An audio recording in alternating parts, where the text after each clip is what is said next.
Hey everybody, it's Lord Magicus, and we're here to play more Blue-White Merfolk in Modern. So, we played a version of this, and we went 4-1 with it, which I thought was pretty good, but let's try a few new things this time. So, for starters, this time I'm changing the mana base so that we have 12 white sources here. So, we still have our 4 Sea Chromes and 4 Wanderwines. We're going to keep 2 Hollowed Fountains. We're going to add 2 fetch lands, so that way 12 sources of white means that we can more consistently cast any spells that have white in the cost, like, say, Path to Exile. So one of the reasons that I didn't want to play Path last time was that we didn't quite have enough white in the mana base to support it, but I think if we play the 2 fetches here, then that should help us consistently cast this most of the time. It's better against stuff like Uro and Kroxa, but it's also like really bad if you're up against something like Field of the Dead. You don't really want to ramp your opponent in that case, but it's probably also better versus the red deck. Well, let me say it's probably better versus Prowess, but maybe worse against the Ponza deck. So we'll have to see how this works out. I don't know. I think that it's worth trying this. We'll see how it performs, and if we like it, we'll keep it. If not, we can always go back to Dismember. But we like to try things, so we're going to do this time. And the other change in the main deck that's really different is I'm going to play Coralhelm Commander instead of Unsettled Mariner. And I have 2 reasons for wanting to do this. One, Unsettled Mariner did not super impress me. It was like okay as a card, but I think a lot of times it means like the lightning bolt that kills it costs 2 mana instead of 1. So I'm thinking that, well, okay, one of the disadvantages to playing a Lurrus list is that everything has to be really cheap. So you don't get like the high-end bombs like Master Waves to top your curve. But Coralhelm Commander actually is one of those bombs.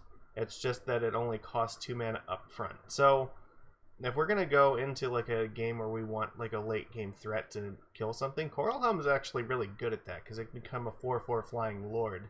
So I think I'm going to try doing this, and even if it dies, like it's still something you can bring back with Lurrus at a later time anyway. So I'm interested to see how this works in this deck. Other than that, sideboard, I'm not gonna play Generous Gift this time. I think we saw enough Stoneforge Mystic where we probably want just Disenchant. There's a lot of different artworks for Disenchant, and I think this is the one I like the most. So yeah, you have tons of quality choices for which version of this card you want to play. Everything else is mostly the same, except the other thing that I'm going to change is I'm going to try Burrenton Forge Tender. We didn't really get to play Core Firewalker at all last time, but the more I thought about it, the more I realized like maybe Forge Tender is the better choice here. If we're going to play, we have 12 white sources in our deck, which is not quite enough to support double white consistently. I mean, the Vial definitely helps with that, but you can more easily support a single white for this. And the other big advantage I think maybe this has is unlike Firewalker, this comes out turn 1. So if you're up against like Monastery Swiftspear, you can actually play a blocker to it right away, and now your opponent has to like really do something in order to stop it. And then if they continue to like attack into it, you can kind of get an idea of, okay, well maybe they have like Stomp in their hand, so you might not want to block unless you have like Force in your hand, or maybe you have like another Forge Tender you're going to play. So there's you can kind of start that game a lot earlier and get an idea of what it is that they're trying to go for. And I mean, at the bottom, or the floor in this is that it's a 1 mana counter target burn spell basically. So I mean, yeah, 1 mana counter a lightning bolt in a lot of these decks is actually pretty fine, and the ceiling on it is so high because it can just like brick wall stuff forever. Some less savvy opponents may just choose not to attack into it. Like, the correct thing to do for them, like almost all the time, should be attack into it regardless of whether or not you have something, because their creatures are bigger than it, so even if it blocks, it doesn't really matter. But they can always be threatening to have like Stomp or something. But yeah, like a lot of people, if you have something like this in play, they just won't even attack. So you can kind of pick up some free value off of it like that. And like I said, being one mana means it fits in our curve a lot nicer. And the other cool thing is that its counter effect to prevent damage is actually recurable with Luris. So even if it like blocks and then you have to like sack it to counter like a lava spike or something, you can just like play Luris and then like replay this thing, and you can do this like every single turn. And the cool thing is this can even protect Luris. So they try to bolt Luris, you can just like sacrifice this to counter the bolt more or less. So I think there's some pretty cool interaction between these two cards. I'll try this time and we'll see. Maybe we might go back to Firewalker at some point if red is still a problem, but maybe this is fine. Just having early stuff to do in this curve is always good. So I think this will be fine. So we're gonna take this into a league and see how we do. So I will see you in a few minutes. Well, not a few minutes, but in a few seconds. Okay, here we go. We are ready to start this. Are you listening, huh? So I am listening. Oh, this hand looks fine. We're gonna keep. Nope. There we go. Forest. Utopia Sprawl. Yeah. Because we have Spreading Seas, we can just deal with it like that.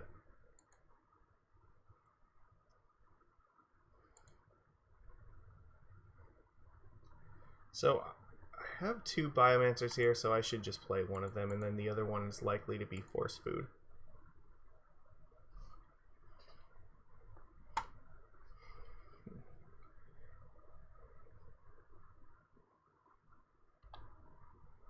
I'm definitely going to Spreading Seas this thing next turn. Okay.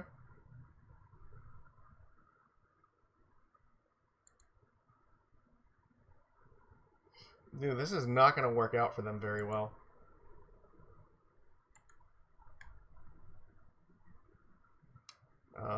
Yes. So let's attack first.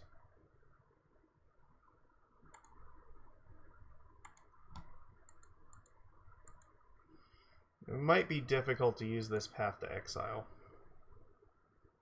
Okay, we'll take the 1 damage. Now we seize this thing. They only have 1 land, so this is going to like totally destroy them. And they can't even use the Arbor Elf to ramp now.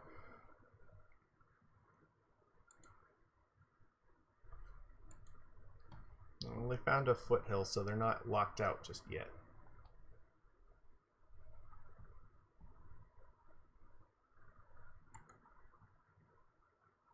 Let's see what they're going to do here. Blood Moon. I could counter this.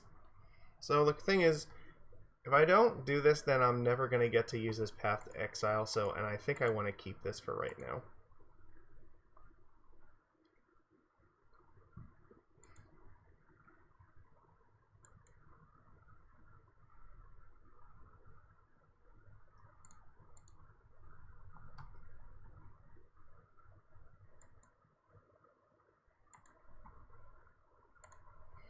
I'm just concerned if they end up playing something like Glorybringer, I really want to be able to use this path on it.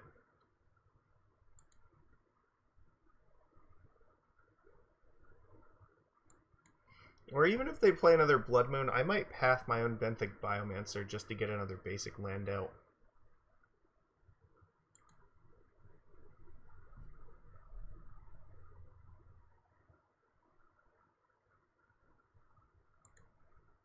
Looks like Chandra, I'm guessing. Oh, Bloodbraid Elf, okay.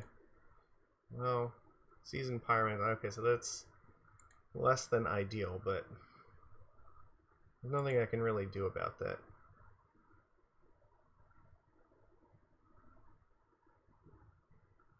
They discarded Bone Crusher and another Seasoned Pyromancer. I really don't want to path this thing just yet.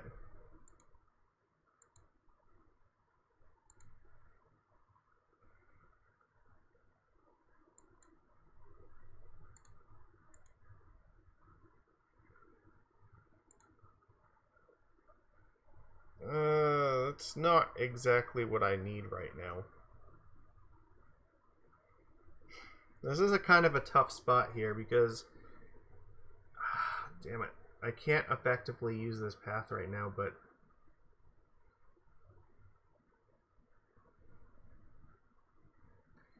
anything that I play is probably just gonna die. They have 3 cards in hand, like... yeah, if they have like a land... well, okay, so they missed a land drop, right? So maybe they're not gonna have the land right away. Maybe we have an opportunity to play something. I think Silvergill might be the call here. If I play Gill, I'm not going to be able to block these things. I could play Coral Helm. That's certainly worth considering.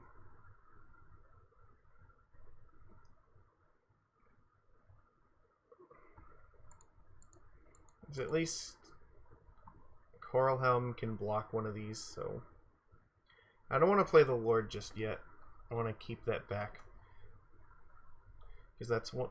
the Lord is going to help us win the damage race, but I need them basically not to like play anything big this turn. Now, of course they drew another land.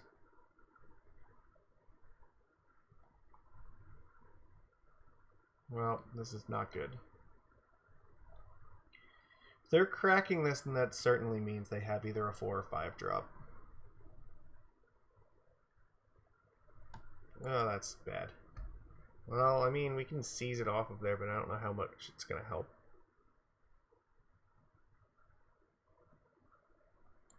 Alright. It's actually kind of good for us that they hit that and not our land.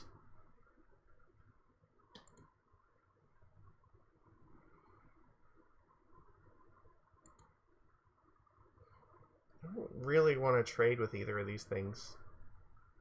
We only have 1 card in hand.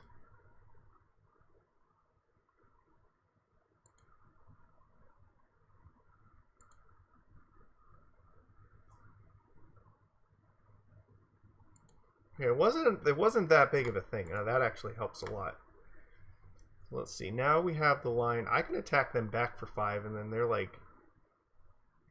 they could potentially... yeah, they're dead like the following turn, so... basically, I just have to not die this turn, which I think is reasonable. Yeah, 1 card in hand, so what do they... they don't have 5 mana for this yet. They already had 5 mana when they played this, right?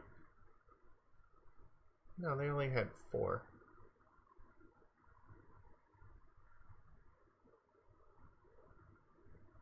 Two, 3, 4. No, they had 5. Okay, so if they had Glorybringer, they would have played it already. So it's probably safe to play like Master and attack for 5. I have Island Walk, it'll put them to 6, and then I can attack next turn and adapt this, and that should kill them. And I have Path Up to help. I guess that's what makes sense.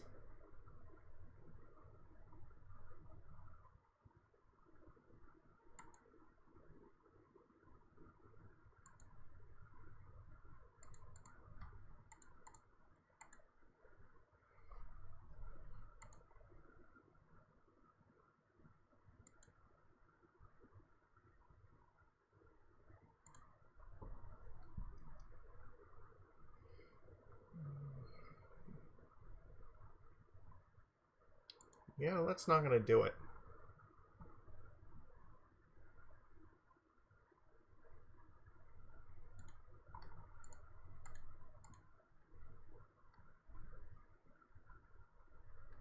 I think that means we're good.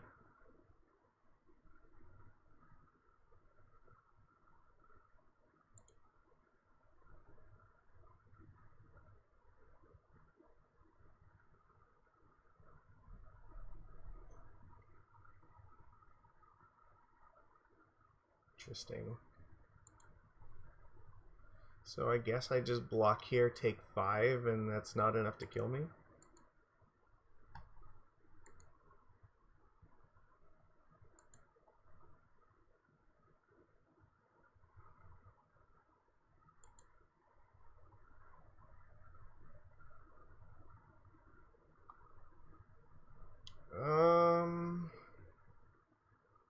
guess I just do this now.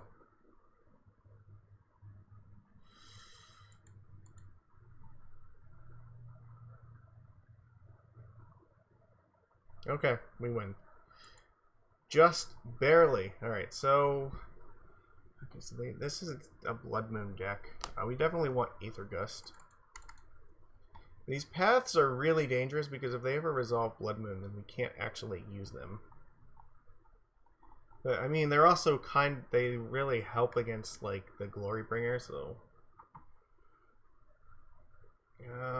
and, like, these Forge Tenders kind of the same way. Well, we have Vial to get these in play, so it's not that bad. I think Benthic Biomancer probably comes out here, and we probably bring these in. And maybe we don't want that many paths. I think, yeah, Aether Gust can actually get rid of the Blood Moon, so, like, that's not the worst. What else? Spreading Seas is fine, we want to keep that. To cut one more card, like... I could cut one more path. Alright, let's do it like this. We'll keep two of them just as kind of random out, so...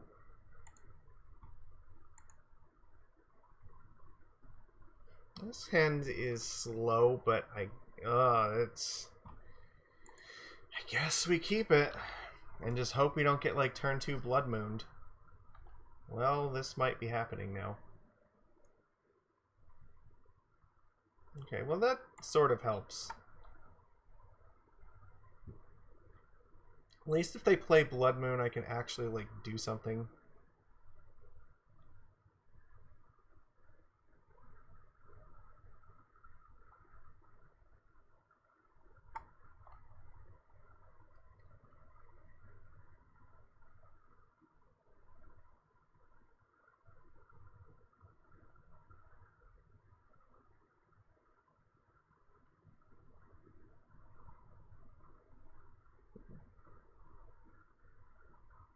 I might even Spreading Seas my own land. Yeah, if they play Moon, like, there's definitely value in potentially seizing this Sea Chrome. But, okay, well, now I guess if I have the chance, I probably want to seize that.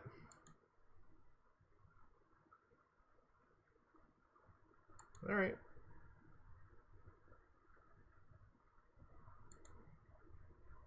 Can take them off of their green.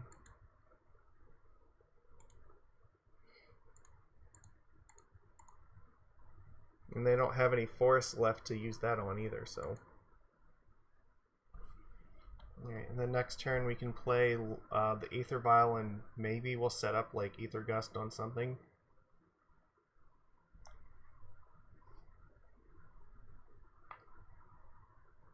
Yeah, you can't tap that for green anymore. It's not a forest.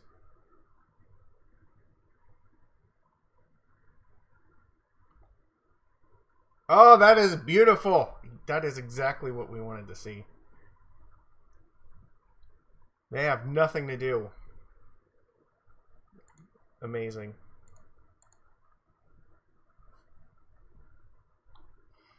Alright, well, we can get this Vial ticked up and then potentially do something here.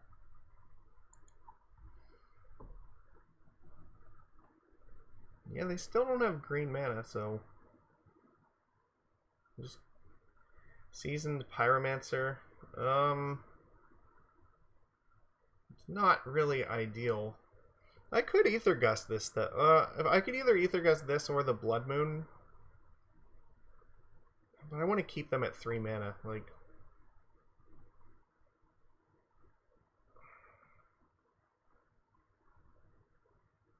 I guess I'm gonna let this resolve. They can, like, discard 2 and then... I might just Aether Gust the Blood Moon just so that I can put things in play now. They got rid of Glorybringer and Bloodbraid Elf, so they definitely are looking for green mana. They didn't play a land this turn, so they didn't find it.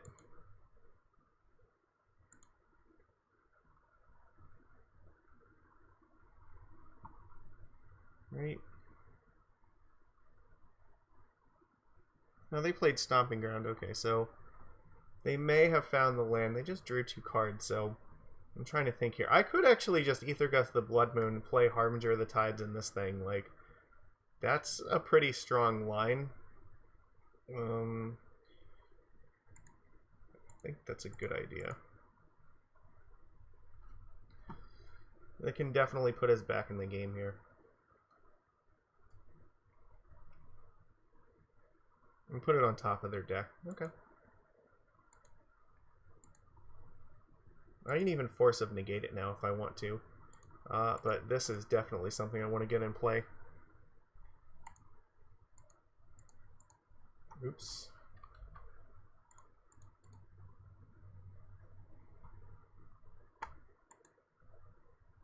I would love to bounce that. And they can replay Blood Moon at this point, but it doesn't really matter.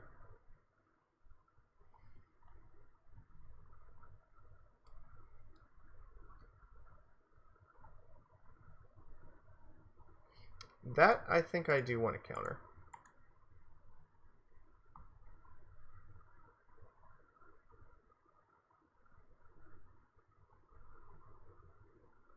Why? What? Oh, okay. I guess they just won it against Luris. Okay.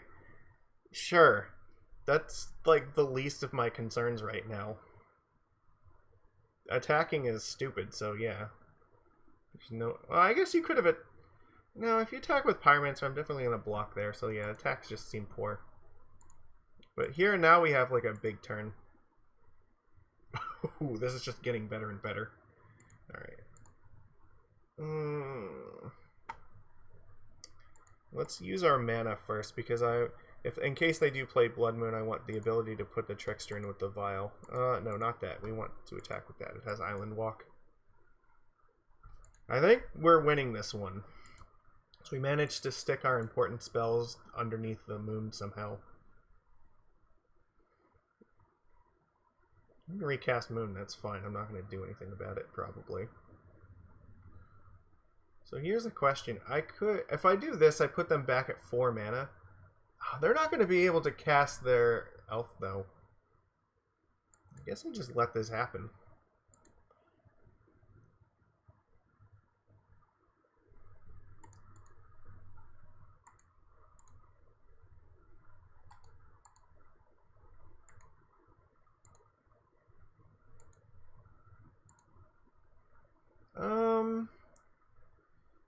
I could take it up to put Luris in play, but I'm not ready to do that just yet.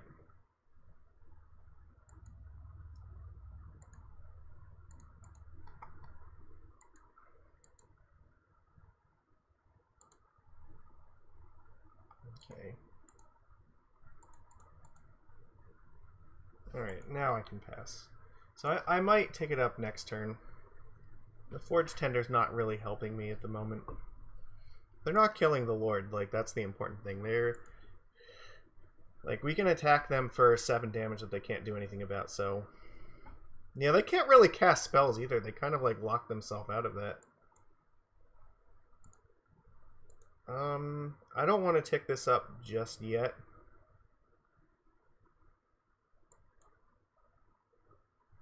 That's great.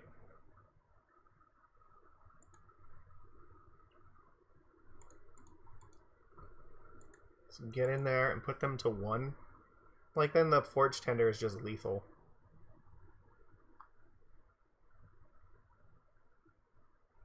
Yeah, if you try to stomp the Lord, I can still...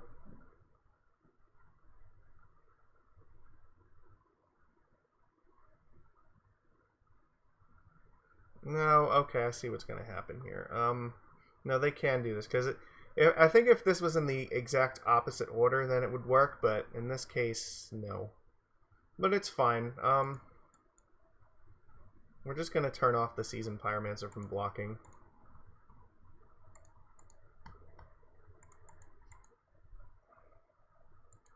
I can't use the Forge Tender to protect it from that.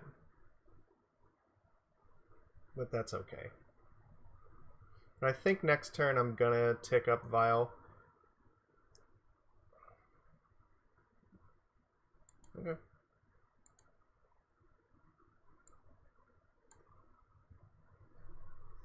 So if I draw like another island, I can do.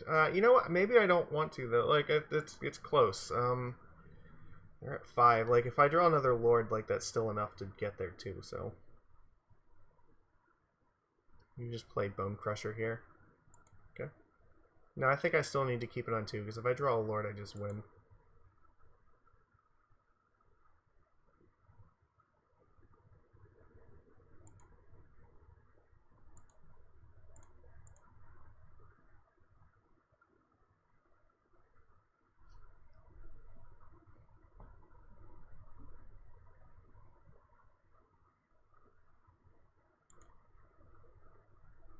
That is also very good.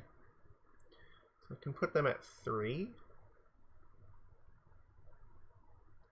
No, I can deal 3 to them, put them at 2. Can Trickster this thing down.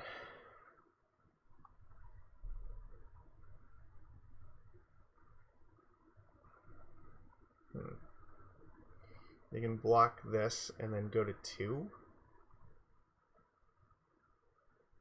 I don't really want to give them that option though. I think I'd rather wait till their turn and then do it, and then attack with everything.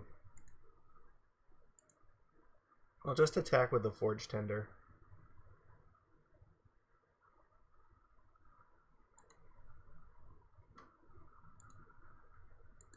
This means that both of the they have to like deal with a Trickster, and that should still be enough to kill them next turn.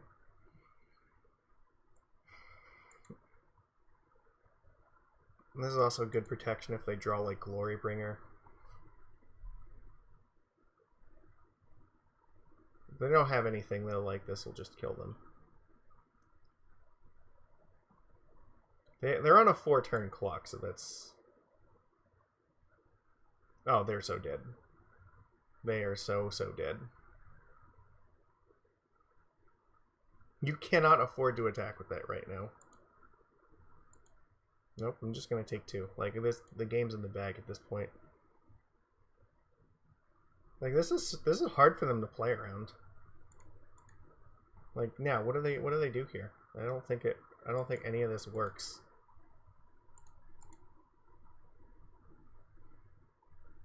All right, cool. We beat the Ponza deck, and you know what?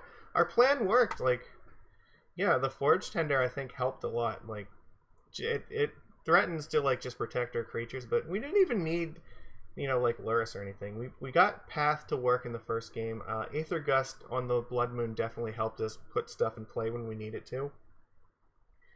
I mean, yeah, we didn't need Lurrus, but we had the option to Violet in, so the one basic island definitely helped. But yeah, like keeping this Vial on 2 was just really important, and that's fine. Like, one of the advantages of playing this Lurrus version of this deck is Vial on 2 is basically where it just stays the whole game, and you don't have to worry about taking it up to 3 or 4 to like play your stuff. Like once it's on 2, it's set, and then like yeah, like if we had Coralhelm Commander here, like that's fantastic. We just Vial it in and like use all of our colorless mana from Blood Moon to just well, like our red mana, I guess, to just pump it up. Like it's fine, and if we ever draw another Vial, we can keep it on 1 for this. But yeah, just having one of these in play was enough, because no, any spell that they, besides this, like if they try to like Lightning Bolt something, like this just counters it, or you know, Glorybringer can just counter that. And this also just pushes their damage too, which is great. And the Grafdigger's Cage, I think this was kind of a sketchy decision. I don't know if this was correct or not, because like I think they're better off like trying to go in this plan versus us than this one. This just seemed like it didn't do anything, and yeah, like they got stuck on like without green mana. So yeah, the Spreading Seas also kind of did its job by turning off Arbor Elf and then Harbinger bouncing it. So we got to see a little bit of everything in this match. This was good. So hopefully the rest of our league is going to go this way. So make sure you give the videos a thumbs up this week. That'll be great. Hopefully we see some more success with this. So thanks everybody for watching. I'll see you tomorrow.